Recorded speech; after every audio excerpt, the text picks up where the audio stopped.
আল্লাহ নবী সাল্লাল্লাহু আলাইহি ওয়াসাল্লামের শরীর মুবারক, দেহ মুবারক এরকম চালনির মতো হয়ে গেল, পাথরের আঘাতে চালনির মতো হয়ে গেল।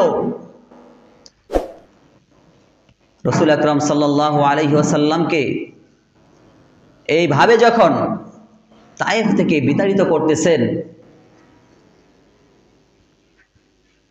তখন আরশে আল্লাহ সুবহানাহু ওয়া তাআলা জিবরাইল আমিনকে ডাক দিয়া বলে, ও জিবরাইল, তাড়াতাড়ি তায়েফ যাও।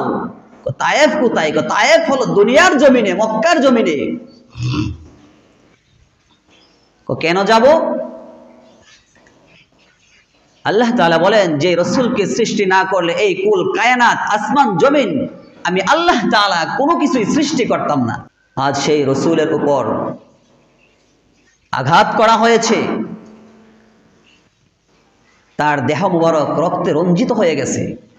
আল্লাহ নবী সাল্লাল্লাহু আলাইহি ওয়াসাল্লামকে এবং তার চাচা সহ অনেক সাহাবায়ে কেরামদেরকে শিবে আবি তালিবে 3 বৎসর পর্যন্ত আটকে রেখে, জেলখানায় 3 বৎসর পর্যন্ত আটকে রেখে তাদেরকে কষ্ট আর নির্যাতন করেছিল। সে থেকে মুক্তি পাওয়ার পর আল্লাহ নবী সাল্লাল্লাহু আলাইহি ওয়াসাল্লাম যখন সেখান থেকে বের হলেন, বের হওয়ার কিছুদিন পর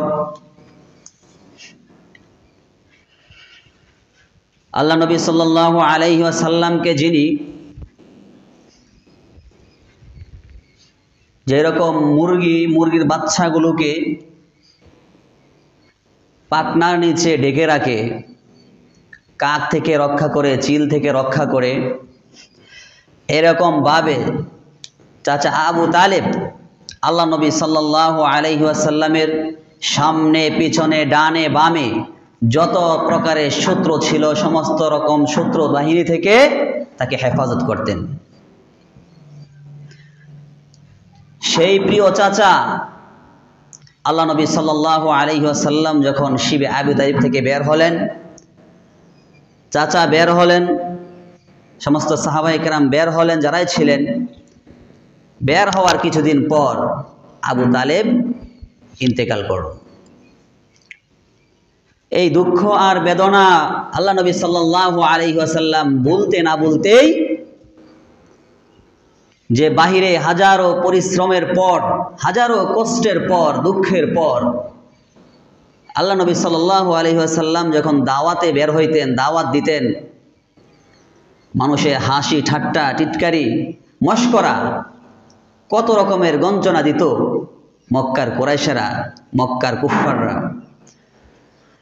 সমস্ত প্রকারের দুঃখ আল্লাহ নবী সাল্লাল্লাহু আলাইহি ওয়াসাল্লাম যখন বাসায় ফিরতেন, খাদিজাতুল কুবরা রাদিয়াল্লাহু তাআলা আনহা সমস্ত রকমের দুঃখ আর বেদনাগুলো ভুলাই দিতেন। বাসায় আসলে, হুজরায় প্রবেশ করলে, ঘরে প্রবেশ করলে সমস্ত রকম কষ্ট আর দুঃখ বেদনাগুলো আল্লাহ নবী সাল্লাল্লাহু আলাইহি ওয়াসাল্লাম বলে আবার নতুন উদ্যমী দাওয়াতের কাজ শুরু করতেন। চাচা আবু তালেবের পর পর কয়েকদিন ব্যবধানে আল্লাহ নবী সাল্লাল্লাহু আলাইহি ওয়াসাল্লামের প্রিয়তমা স্ত্রী খাদিজা রাদিয়াল্লাহু তাআলা আনহাও আল্লাহ তাআলার ডাকে চলে গেলেন। আল্লাহ নবী সাল্লাল্লাহু আলাইহি ওয়াসাল্লামের মনে কষ্ট আর বেদনা আল্লাহ সুবহানাহু ওয়া তাআলা আমার রাসূল, আপনার রাসূলকে সান্ত্বনা দেওয়ার জন্য আল্লাহ পাক রব্বুল আলামিন প্রিয় বন্ধুকে ডাক দেয়, সুবহানাল্লাযী আসরা বিআবদিহি লাইলাম মিনাল মাসজিদিল হারাম। আল্লাহ সুবহানাহু ওয়া তাআলা প্রিয় বন্ধুকে সান্ত্বনা দেওয়ার জন্য আল্লাহ তাআলা মেরাজে নিবেন। এর আগে রাসূল সাল্লাল্লাহু আলাইহি ওয়াসাল্লাম খাদিজা রাদিয়াল্লাহু তাআলা আনহা মৃত্যুবরণ করার পর ভাঙা হৃদয় নিয়ে দাওয়াতের কাজ তো আর বন্ধ রাখা যাবে না। যত বালা মুসিবতে আসুক না কেন, যত হয়রানি আর পেরেশানি আসুক না কেন, ইন্নাল্লাহা মাআস সাবিরিন, ধৈর্যশীলদের সাথে আল্লাহ তাআলা থাকেন। তো আল্লাহ নবী সাল্লাল্লাহু আলাইহি ওয়াসাল্লাম সেই দাওয়াতের কাজে মক্কা ছেড়ে তায়েফ যাবেন। নানার দেশ, মক্কা থেকে 80 কিলোমিটার দূর। যায়েদ ইবনে হারেসা রাদিয়াল্লাহু তাআলা আনহুকে সাথে নিয়ে আল্লাহ নবী সাল্লাল্লাহু আলাইহি ওয়াসাল্লাম মক্কা ছেড়ে তায়েফে গমন করলেন। সেই তায়েফের নেতৃস্থানীয় লোক ছিল 3 ভাই।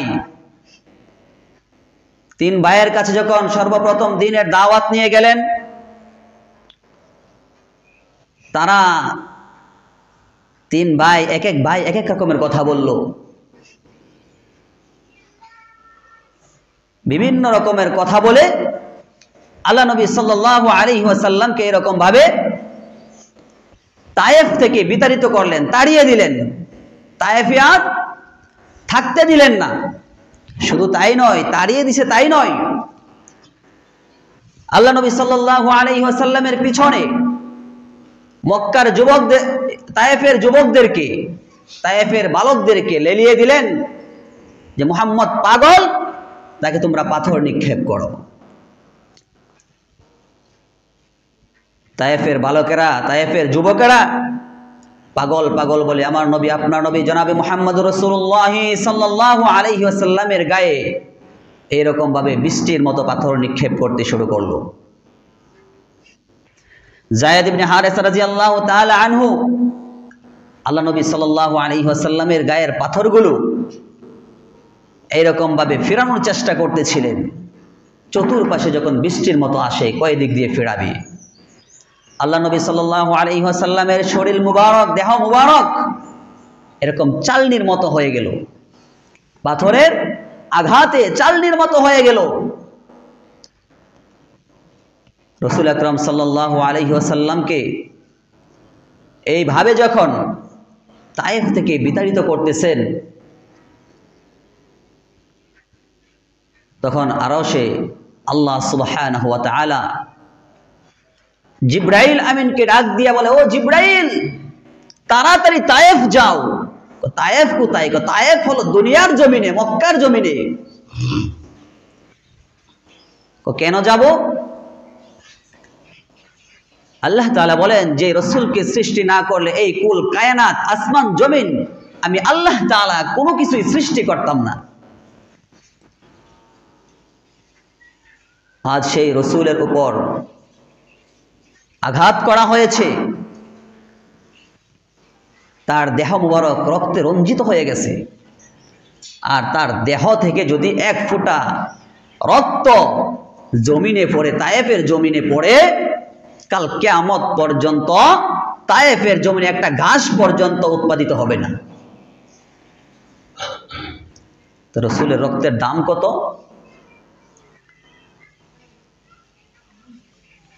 জিবরাইল আমিন আল্লাহ তাআলাকে জিজ্ঞাসা করেন, এখন কি অবস্থা? আল্লাহ তাআলা বলেন, তুমি তাড়াতাড়ি যাও। জিবরাইল আমিন বলেন যে আমার পৃথিবীতে আসতে 3 বার কষ্ট হয়েছিল, তার ভেতর একবার হলো যখন আল্লাহ নবী সাল্লাল্লাহু আলাইহি ওয়াসাল্লামকে তায়েফের জমিনে আঘাত করা হয়েছিল, রক্তে রঞ্জিত করা হয়েছিল।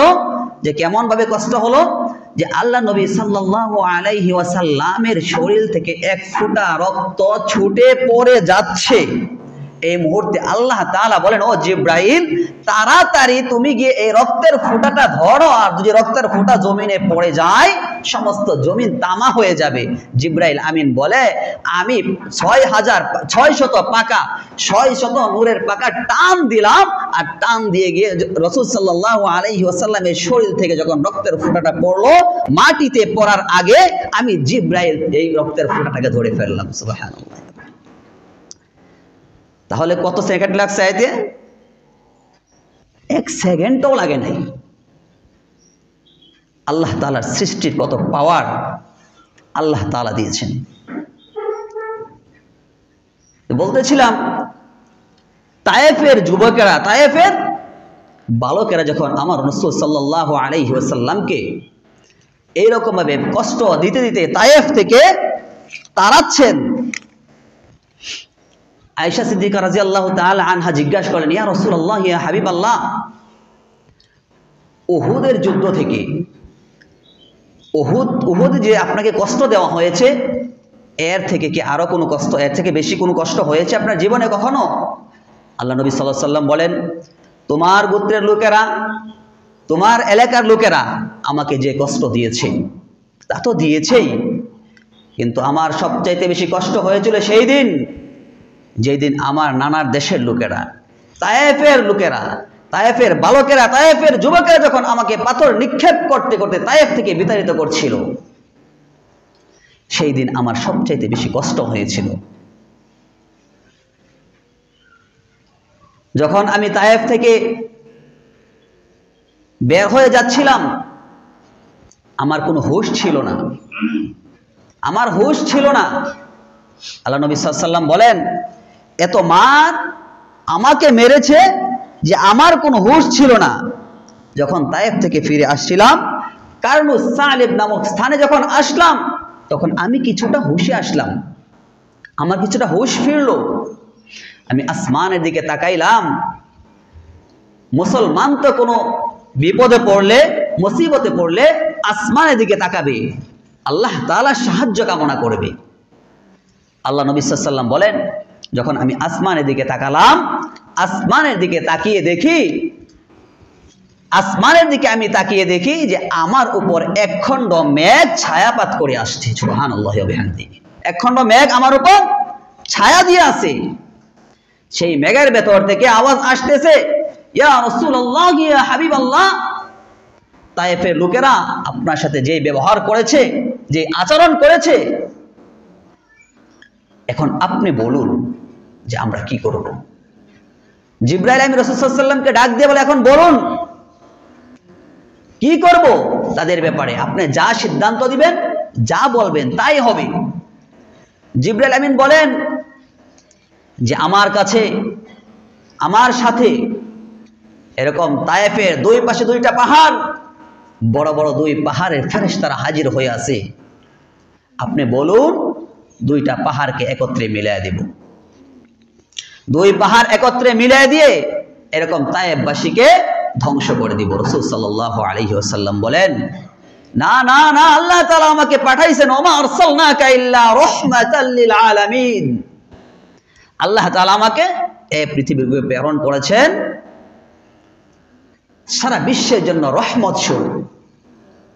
আল্লাহ নবী সাল্লাল্লাহু আলাইহি ওয়াসাল্লাম বলেন, তাদেরকে ধ্বংস করে দিলে আমি দাওয়াত দিব কার কাছে? এই দ্বীনের দাওয়াত নিয়ে কার কাছে আমি যাব? আজকে তারা আমার দাওয়াত গ্রহণ করছে না, হয়তো পরবর্তী প্রজন্ম তাদের সন্তানের আমার দাওয়াত গ্রহণ করবে, ইসলাম গ্রহণ করবে। তাদেরকে ধ্বংস করে দিও না। আল্লাহ সুবহানাহু ওয়া তাআলা তখন রাসূল সাল্লাল্লাহু আলাইহি ওয়াসাল্লামকে ডাক দেয়, ও আমার প্রিয় হাবিব, আসেন আমার সাথে একটু সাক্ষাৎ করে যান। আল্লাহ তাআলা বলেন, সুবহানাল্লাযী আসরা বিআবদিহি, সুবহানাল্লাযী আসরা বিআবদিহি লাইলাম মিনাল মাসজিদিল হারাম ইলাল মাসজিদিল আকসাল্লাযী বারাকনা হাওলাহু লিনুরিয়াহু মিন আয়াতিনা ইন্নাহু হুয়াস সামিউল বাসীর। সুবহানাল্লাযী আসরা বিআবদিহি লাইলাম মিনাল মাসজিদিল হারাম, আল্লাহ পাক রব্বুল আলামিন পরম করুণাময়, পরম পবিত্র, মহিমাময় আল্লাহ, যিনি স্বীয় বান্দাকে রাত্রির বেলা ভ্রমণ করিয়েছেন, লাইলাতুম মিনাল মাসজিদিল হারাম ইলাল মাসজিদিল আকসা, লাইলাম মিনাল মাসজিদিল হারাম ইলাল মাসজিদিল আকসা, মসজিদে হারাম থেকে মসজিদে আকসা পর্যন্ত, আল্লাযী বারাকনা হাওলাহু লিনুরিয়াহু মিন আয়াতিনা, আল্লাহ পাক রব্বুল আলামিন যার চারপাশে পর্যাপ্ত পরিমাণ, ব্যাপক, অসংখ্য, অগণিত, যার কোনো সীমা নাই, চারপাশে আল্লাহ সুবহানাহু ওয়া তাআলা এমন বরকতময় নিদর্শন আল্লাহ পাক রব্বুল আলামিন আমার রাসূল, আপনার রাসূলকে দেখাইছেন। আল্লাহ সুবহানাহু ওয়া তাআলা এইভাবে স্বীয় বন্ধুকে, আমার পয়গম্বর, আপনার পয়গম্বর জনাবে মুহাম্মদ রাসূলুল্লাহ সাল্লাল্লাহু আলাইহি ওয়াসাল্লামকে আল্লাহ তাআলার সাথে সাক্ষাৎ করাবেন। চাচাতো বোন, একদিন রাত্রের বেলার ঘটনা যে চাচাতো বোন উম্মে হানির ঘরে আল্লাহ নবী সাল্লাল্লাহু আলাইহি ওয়াসাল্লাম ঘুমিয়ে আছেন। ঘুমিয়ে থাকার পর জিবরাইল আমিন, মিকাইল আমিন এসে মুহাম্মদ রাসূলুল্লাহ সাল্লাল্লাহু আলাইহি ওয়াসাল্লামকে সেখান থেকে নিয়ে গেলেন হাতিমে কাবার সামনে। হাতিমে কাবার সামনে নিয়ে যাওয়ার পর সেখান থেকে জমজম কূপের কাছে নিয়ে গিয়ে সিনা চাক করলেন, যেটাকে আমরা বুঝি ওপেন হার্ট সার্জারি। যে সিনা চাক করার পর আল্লাহ সুবহানাহু ওয়া তাআলা জান্নাত থেকে সোনার তস্তরি পাঠিয়ে দিলেন। যে সোনার তস্তরির ভেতর হৃৎপিণ্ড রাখা হলো। সোনার তস্তরির ভেতর কি ছিল? হাদিস শরীফ প্রমাণ করে ঈমান আর হিকমা ছিল। তারপর সেই সোনার তস্তরিতে ভালোভাবে জমজমের পানি দ্বারা ধৌত করে ঈমান আর হিকমা সহ আল্লাহ নবী সাল্লাল্লাহু আলাইহি ওয়াসাল্লামের পুনরায় স্থাপন করলেন সেই হৃৎপিণ্ড। সেই হৃৎপিণ্ড স্থাপন করার পর দেখেন রাসূল সাল্লাল্লাহু আলাইহি ওয়াসাল্লামের 3 বার সিনাচাক হয়েছে। প্রথমবার শিশুকালে, যখন হালিমাতুস সাদিয়া রাদিয়াল্লাহু তাআলা আনহার ঘরে শিশু মুহাম্মদ রাসূলুল্লাহ লালন পালন হতেছিলেন। দ্বিতীয়বার যৌবন বয়সে 20 বছর বয়স যখন হলো, তখন আল্লাহ নবী সাল্লাল্লাহু আলাইহি ওয়াসাল্লামের সিনাচাক হয়েছে। তৃতীয়বার যখন মেরাজে আল্লাহ তাআলা ঊর্ধ্ব জগতে মেরাজে আল্লাহ তাআলার সাথে সাক্ষাৎ করাবেন, তখন তৃতীয়বার আল্লাহ নবী সাল্লাল্লাহু আলাইহি ওয়াসাল্লামের সিনাচাক হয়েছিল। তৃতীয়বার কেন? যে দুনিয়ার ঊর্ধ্ব জগৎ অনেক ব্যবধান আছে। ঊর্ধ্ব জগতের আল্লাহ সুবহানাহু ওয়া তাআলা যে নিদর্শনগুলো রেখেছেন, সেই নিদর্শনগুলো দেখে রাসূল সাল্লাল্লাহু আলাইহি ওয়াসাল্লাম যেন বরদাস্ত করতে পারেন, এই কারণে তৃতীয়বার সিনাচাক হয়েছিল। ঈমান আর হিকমা দ্বারা আল্লাহ সুবহানাহু ওয়া তাআলা তার কলবকে ভরে দিলেন। পরে 2 কাঁধের মাঝখানে মোহরে নবুয়তের সিল মোহর মারলেন। মিশকাতের হাদিসে এসেছে,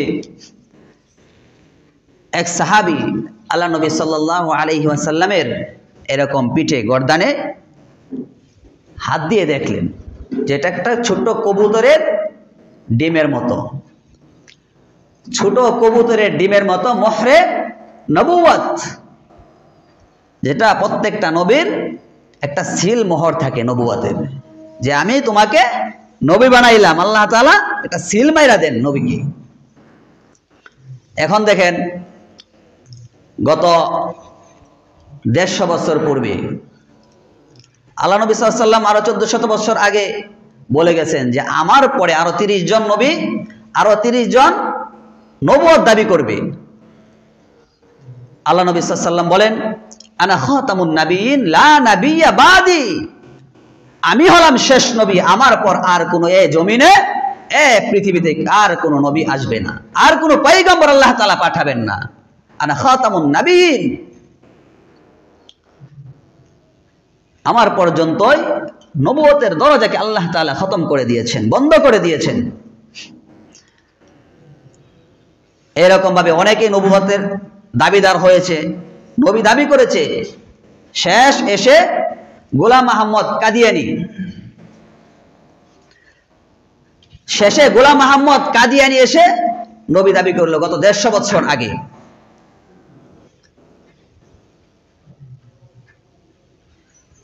যে প্রত্যেকটা নবীর নাম হয় একক, প্রত্যেকটা নবীর নাম হয় মুফরাদ, মুরাক্কাব কোন নবীর নাম নাই।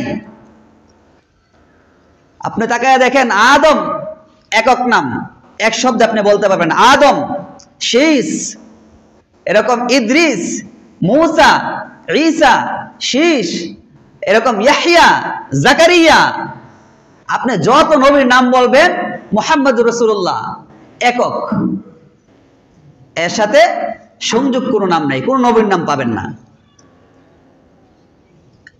আর গোলাম আহমদ কাদিয়ানী দেখেন, গোলাম আহমদ কাদিয়ানী। আর প্রত্যেকটা নবীর কাছে আল্লাহ সুবহানাহু ওয়া তাআলা যে নবীকে যেই দেশে পাঠাইছেন, যে এলাকা পাঠাইছেন, ওই এলাকার ভাষা অনুযায়ী আল্লাহ তাআলা ওহী নাযিল করছেন। গোলাম আহমদ কাদিয়ানী তার বইয়ে লিখেছে যে আমার কাছে বিভিন্ন ভাষায় ওহী নাযিল হইত। রাসূল সাল্লাল্লাহু আলাইহি ওয়াসাল্লামের জন্ম কোন দেশে ভাই? জন্ম কোন দেশে? আরবে, আরব দেশে না? জন্ম আরব দেশে। তাহলে রাসূলের ভাষা কি? আরবি।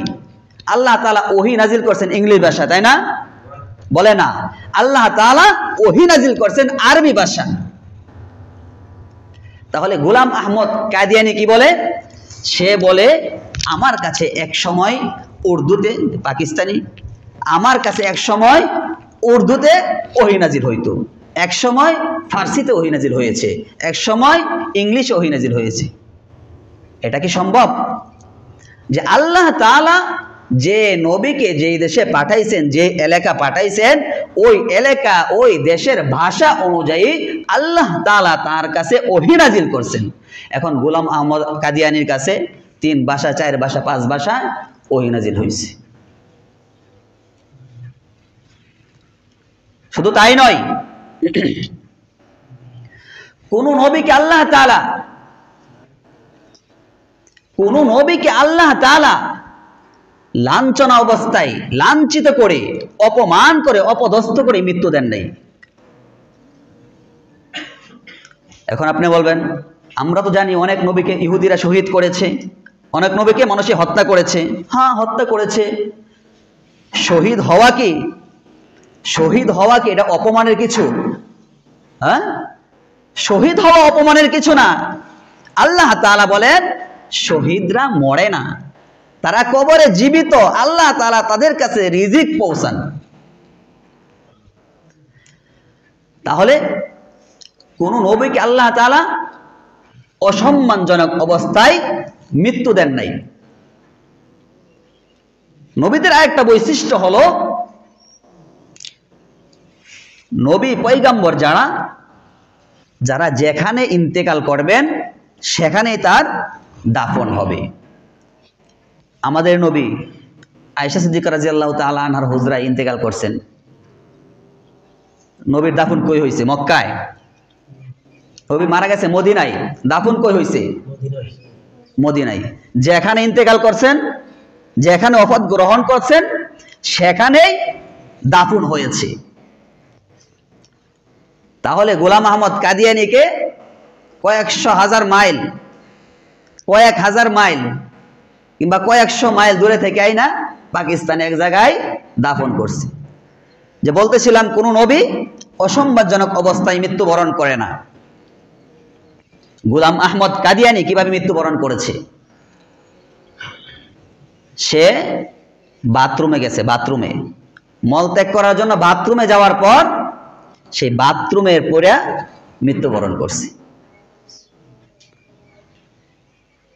এখন যদি তাকে নবী হিসেবে গ্রহণ করা হয়, যে আল্লাহ তাআলা বলতেছেন যে কোন নবীকে আমি অসম্মানজনক জায়গায় মৃত্যু দেই না, তাহলে আল্লাহর কথা মিথ্যা হয় না? যদি সে নবী হয়, সে নবী হলে তো আল্লাহ তাআলার কথা মিথ্যা হয়। যে আল্লাহ তাআলা বলেন কোন নবীকে আমি অসম্মান জায়গায় মৃত্যু দেই না, তাহলে গোলাম আহমদ কাদিয়ানী বাথরুমের ভিতরে ঘুরে মরছে। বলতেছিলাম, আল্লাহ নবী সাল্লাল্লাহু আলাইহি ওয়াসাল্লামের নবুয়তের সিলমোহর, যে এক সাহাবী এরকম হাত দিয়ে দেখলেন যে সেই সিলমোহরটা কেমন? কবুতরের একটা ডিমের মতো, কবুতরের ডিমের মতো গোল। এই জায়গাটা একটু উঁচা ছিল আল্লাহ নবী সাল্লাল্লাহু আলাইহি ওয়াসাল্লামের। তো কাদিয়ানীর সিলমোহর কোথায়? কোন নবীকে আল্লাহ তাআলা ল্যাংরা, লুলা, কানা এরকম বুবা বানায়া দুনিয়াতে পাঠায় নাই। যখন আপনারা বলবেন মুসা আলাইহিস সালাম তো একটু তুতলা ছিল, মুসা আর ফেরাউনের ঘটনা জানেন সবাই, যে মুসা আলাইহিস সালাম জ্বলন্ত কয়লা মুখে দিয়ে দিয়েছিলেন শিশুকালে, কথা বলতে পারতেন। এই জন্য হারুন আলাইহিস সালামকে আল্লাহ তাআলা মুসা আলাইহিস সালামের সাথে এরকম নবী বানাইছিলেন। তো কোন নবীকে আল্লাহ তাআলা কানা, ল্যাংরা, বুবা বানান নাই। কিন্তু গোলাম আহমদ কাদিয়ানী তার এক চোখ ছিল কানা, তার এক চোখ ছিল কি কানা। আর দাজ্জালের থাকবে এক চোখ। দাজ্জালের কয় চোখ থাকবে? এক চোখ। ও এসে দাজ্জালের থেকে আরো বড় শয়তান। এরকম কোন দাওয়াতি মিশন নিয়ে যে আপনার কাছে কেউ চলে আসে, আস্তে করে কলার ধরে খালি মসজিদে নিয়ে এসে পড়বেন, নাহলে আমাকে ফোন দিবেন। ঠিক আছে তো ইনশাল্লাহ? হয়তো আপনি তার সাথে যুক্তি দিয়ে পারবেন না, আপনি তার সাথে যুক্তি দিয়ে পারবেন না, আপনাকে কাবু করে ফেলবে। এই জন্য ইমাম সাহেবকে ফোন দিবেন, ইমাম সাহেবকে অবহিত করবেন, কিংবা জানে তাকে একটু স্মরণ করাবেন। যাই হোক, বলতেছিলাম যে আল্লাহ নবী সাল্লাল্লাহু আলাইহি ওয়াসাল্লামের মোহর যে খাতামুন নাবিয়িন লা নাবিয়্যা বাদি, আমার পরে আর কোন নবী আসবে না, আমার পর্যন্তই নবীর দরজা শেষ। তো আল্লাহ নবী সাল্লাল্লাহু আলাইহি ওয়াসাল্লাম তার সিনা চাক করার পর এইরকম ভাবে মসজিদে হারাম থেকে মসজিদে আকসা পর্যন্ত আল্লাহ তাআলা ভ্রমণ করাবেন সর্বপ্রথম। এই জন্য আল্লাহ তাআলা জান্নাত থেকে বুরাক পাঠিয়ে দিলেন। আল্লাহ নবী সাল্লাল্লাহু আলাইহি ওয়াসাল্লাম ভ্রমণ শুরু করলেন, যাত্রা শুরু করলেন। যাত্রা শুরু করার প্রথমে কিছুক্ষণ যাওয়ার পর এক বৃদ্ধার সাথে সাক্ষাৎ হলো। সর্বপ্রথম এক বৃদ্ধার সাথে সাক্ষাৎ হলো। বৃদ্ধা রাসূল সাল্লাল্লাহু আলাইহি ওয়াসাল্লামকে ডাক দিলেন। জিবরাইল আমিন রাসূল আকরাম সাল্লাল্লাহু আলাইহি ওয়াসাল্লামকে বললেন, এখানে থামা যাবে না, তার কথায় ভ্রুক্ষেপ করবেন না, আপনি সামনে চলুন। আল্লাহ নবী সাল্লাল্লাহু আলাইহি ওয়াসাল্লাম সামনে চলতে লাগলেন। কিছু দূর যাওয়ার পর আরেক বৃদ্ধা এরকম রাসূল সাল্লাল্লাহু আলাইহি ওয়াসাল্লামকে থামতে ইশারা দিলেন। জিবরাইল আমিন বললেন, ইয়া রাসূলুল্লাহ, ইয়া হাবিবাল্লাহ, তার কথায় আপনি থামবেন না, আপনি সামনে অগ্রসর হন। আল্লাহ নবী সাল্লাল্লাহু আলাইহি ওয়াসাল্লাম সামনে অগ্রসর হতে লাগলেন। কিছু দূর যাওয়ার পর আরেক দল, একজন বৃদ্ধা এবং একদল লোক আল্লাহ নবী সাল্লাল্লাহু আলাইহি ওয়াসাল্লামকে সালাম দিলেন। আসসালামু আলাইকুম ইয়া রাসূলুল্লাহ, আসসালামু আলাইকুম ইয়া হাবিবাল্লাহ। আল্লাহ নবী সাল্লাল্লাহু আলাইহি ওয়াসাল্লামকে সালাম দিলেন। সালাম দেওয়ার পর জিবরাইল আমিন বললেন, ইয়া রাসূলুল্লাহ, ইয়া হাবিবাল্লাহ, তাদের সালামের আপনি জবাব দেন। আল্লাহ নবী সাল্লাল্লাহু আলাইহি ওয়াসাল্লাম সালামের জবাব দেওয়ার পর জিবরাইলকে জিজ্ঞাসা করলেন যে প্রথম যে দুই বৃদ্ধা আমাকে দাঁড়াইতে বলল, আমাকে থামতে বলল, তারা কারা? থামতে নিষেধ করলে কেন? জিবরাইল আমিন রাসূল সাল্লাল্লাহু আলাইহি ওয়াসাল্লামের জবাব দেয়, ইয়া রাসূলুল্লাহ, ইয়া হাবিবাল্লাহ, সর্বপ্রথম যেই বৃদ্ধা আপনাকে থামতে বলল সেই বৃদ্ধা হলো এই দুনিয়া, সেই বৃদ্ধা হলো দুনিয়া। যে দুনিয়ার জন্য আমরা পেরেশান, হয়রান পেরেশান।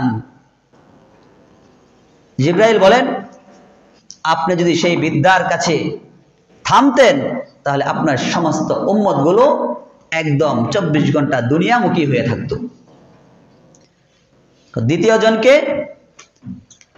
দ্বিতীয় জন হলো মরদুদ শয়তান। সেই শয়তানের কথাও রাসূল আকরাম সাল্লাল্লাহু আলাইহি ওয়াসাল্লাম থামলেন না। আর যদি শয়তানের কথা আপনি থামতেন তাহলে শয়তান হয়তো আপনাকে ধোঁকা দিত। আর তৃতীয় জনকে জিবরাইল আমিন বলেন, তৃতীয় জন হলো হযরতে ইদ্রিস আলাইহিস সালাম। তৃতীয় জন ইদ্রিস আলাইহিস সালাম, আল্লাহ নবী সাল্লাল্লাহু আলাইহি ওয়াসাল্লাম সামনে অগ্রসর হতে হতে বাইতুল মাকদিস গিয়ে পৌঁছাইলেন। বাইতুল মাকদিস যাওয়ার আগে এরকম অসংখ্য অগণিত ঘটনা আল্লাহ নবী সাল্লাল্লাহু আলাইহি ওয়াসাল্লাম অবলোকন করেছেন, দেখেছেন, দর্শন করেছেন। আসলে আলোচনা চলে গেছে অন্যদিকে, এই জন্য মূল আলোচনা প্রবেশই করতে পারিনি। আল্লাহ সুবহানাহু ওয়া তাআলার তৌফিকে শামিলে হাল হলে আগামী সপ্তাহে ইনশাআল্লাহ কিছু আলোচনা করার চেষ্টা করব। আসলে মেরাজের আলোচনা অনেক লম্বা, মেরাজের আলোচনা অনেক লম্বা, কয়েক মাস করলে মোটামুটি কুল কিনারা পাওয়া যাবে। এই জন্য কিছু কিছু ঘটনা, কিছু কিছু আলোচনা সংক্ষেপে আপনাদের কানে পৌঁছায় দেওয়ার চেষ্টা করব। আল্লাহ তাআলা যে তৌফিক দান করেন। আর যে আলোচনা করলাম সর্বপ্রথম আমাকে এবং আমার সব ভাইকে, মাইকের আওয়াজ যতদূর যাচ্ছে সমস্ত মা বোনদেরকে আল্লাহ তাআলা আমল করার তৌফিক দান করুন। সকলে পড়ি আমিন।